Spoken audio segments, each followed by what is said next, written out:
All right, this is the following part of interacting with the LLM from an iPhone app. At this point, we created the generate description from image from private server method. We do not have the code yet, but we have the stub.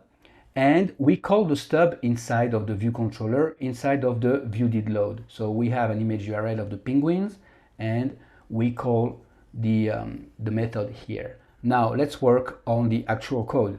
So at this point, we have the image URL as a string, and we need to get that string and get the content out of that string or URL and convert it to a base 64.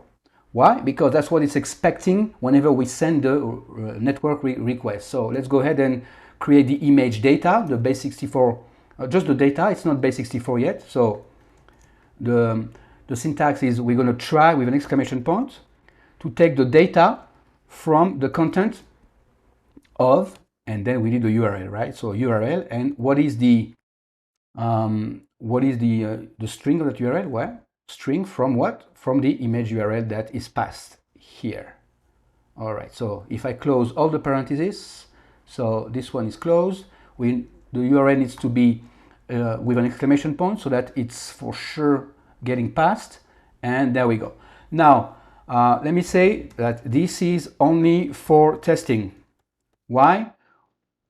Please make sure the URL, the image URL is not empty, and that the content of the image URL is not empty and valid, because it could be something else than an image, right? It could be audio or something else. So do not do this in production. You have to make sure that whatever you're passing actually works.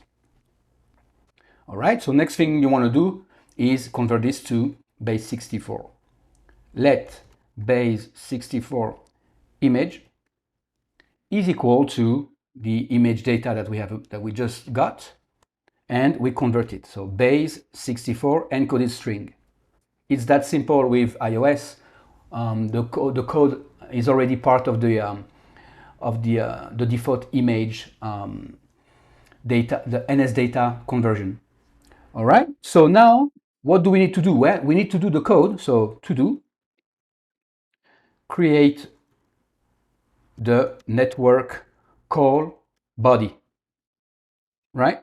And how can we know what is the network call body? Well, if you go to LM Studio and you go to Vision in Python, you can see the body is right there. So it's going to be something very similar to this. And you guys remember we did this in iOS for the chat inside of this, right? In the generate text with private server. So it's going to be something similar, but not exactly the same. So I'm going to copy this. I'm going to copy this and I'm going to paste it below. So copy that and paste it here. All right, so now let's work to make sure that we have the correct one. So obviously it's going to complain because we don't have a system message, but that's not a problem. So the request body would be, first, check this out. We need to have a role user and the content inside of that. So let's work on this. And I'm going to do that in the next lecture so that you can just focus on creating the exact same body